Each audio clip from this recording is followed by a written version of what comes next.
Here we go, back again with another video. And tonight's video is, yes, Sunderland have signed 2 new players. And with the salary cap, it's taken a while to get a goalkeeper to come to Sunderland. Phil Parkinson says the pressures of the salary cap, it's difficult to negotiate terms, to come to the right terms to stay in the guidelines of the salary cap. So we've gotten 2 players in today. We've signed a defender, Morgan Feeney. Now, is it just me? Or does he look really like a young Duncan Watmore? I think he looks like a spitting double Duncan Watmore. It's Friday night, it's time for a can, but only the one. I'm absolutely going to quench my thirst here. Lovely juice, lovely can of cider. It's been a long week, a long, arduous, tedious week this week. And finally it's over. It's the weekend. And I'm absolutely happy as a man who's just poured a can of cider in a glass and is going to drink it. Yes, so Morgan Feeney, 21-year-old, 6'3" tall defender. Now, born in Bootle, England, and he's played the total of no league games for Everton, 1 game for Tranmere where he was on loan but got injured. Now, he did make his debut for Everton in the UEFA League, was it? Against Atlanta, I think it was, where I think I'm not sure if he came on or he started the match, but if he's good enough to play against Atlanta in the UEFA League, and is good enough to be in the the Everton Academy to come through, play for the under-18s in England, and he's gone through all the different age groups in England apart from a full cap. He's like, was it 8 games and 2 goals for the under-18s for England? So he has the ability and he has the quality. It's a short-term, it's a short-term contract for Morgan Feeney. He's 21-year-old. He has loads of improvement to come from this youngster. This youngster could be absolutely world class in the future, or it could just be so-so and eventually disappear. You've got to take a chance with people. Like someone once said, remember when Kevin Phillips, nobody ever heard of Kevin Phillips before he really come to Sunderland. I'm not saying because Morgan Feeney's a defender that he's going to be a quality like your Gary Bennett's, or come through and be a world-class England international, but you never know what could happen with youngsters at the age of 21. He might get a run in League One, stay injury-free, and he might play absolutely fantastic. Now it's going to be hard to get a run when you have the likes of Jordan Matthews and Bailey Wright as the 2 centre-backs. And I know and Phil Patterson probably going to play the 3 with Tom Flanagan.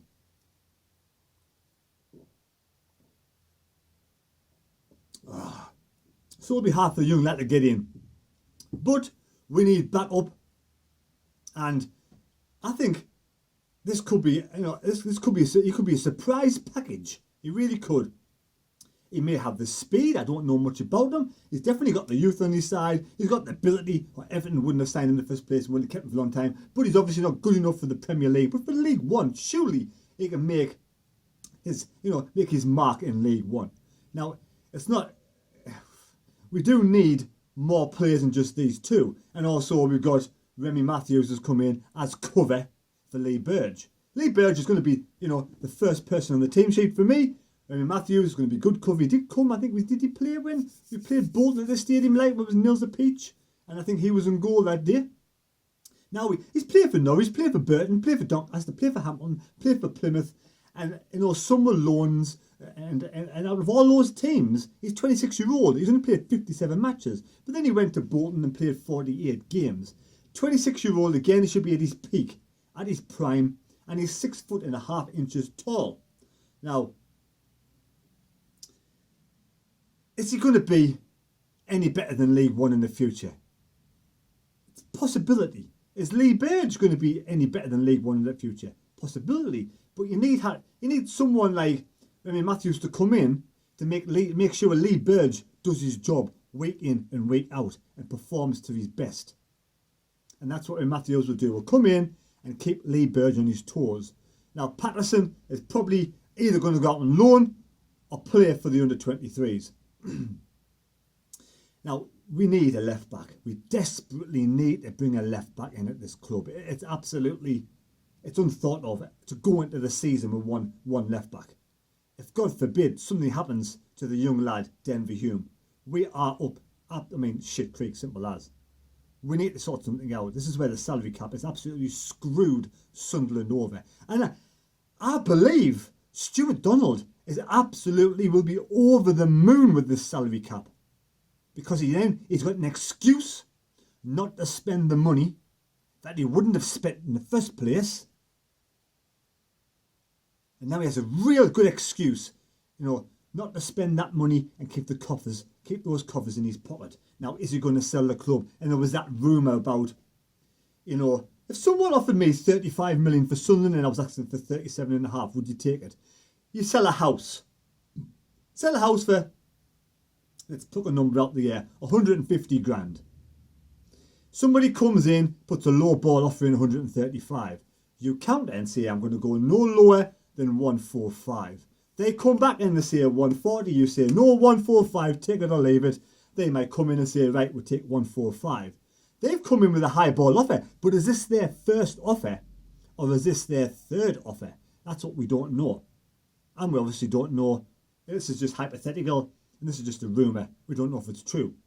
But if this is their last and final offer, he needs to take this offer if this has actually happened. If not, then I can see Stuart Donald still being here in 3 weeks' time. Yes, 3 weeks' time.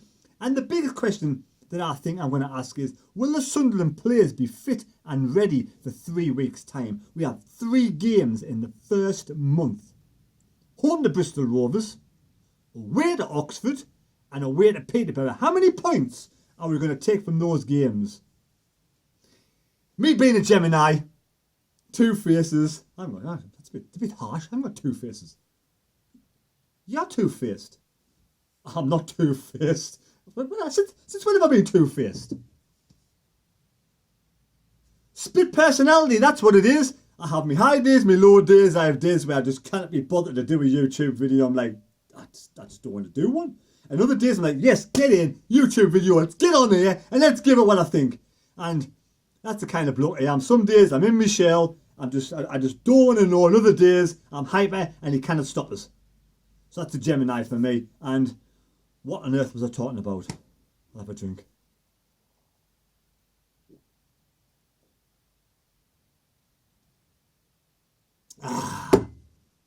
Yes, I was talking about Stuart Donald, wasn't I? No, I wasn't. I was talking about the match to start in 3 weeks' time. It's been a long week, I've told you. It's been a long week. The match starts in 3 weeks' time, the first game, and will the Sunderland players be fit? Oh, will they be fit? Will they be fit? That's the question. Will they be fit? Are they going to be fit enough? Will Phil Parkinson have these players ready for 3 weeks' time? We play Bristol Rovers at home. That's what I was talking about. We play Bristol Rovers at home, and we play Peterborough away, and we play Oxford away, and will we get 9 points? Will we get 9 points? The positive side of us, and we did get there eventually, the positive side says, yes, 9 points on the board. The negative side of us says, what happens if we get 0 points? What happens if we only get 3 points? What's going to happen then? Are they going to be fit enough to take 9 points? For me, I'd kind of be middle ground. 5 points, home win, 2 away draws. If we can sneak an away draw, come away with 7 points, it's a fantastic result. If it's 9 points, we're going to win the league. If it's 0 points, then we are in deep trouble. There we go. That's today's video. We're finally getting there. And I do actually deserve this. And I need a bloody shave. Jesus Christ, I need a shave. Like I said, it's been a long week.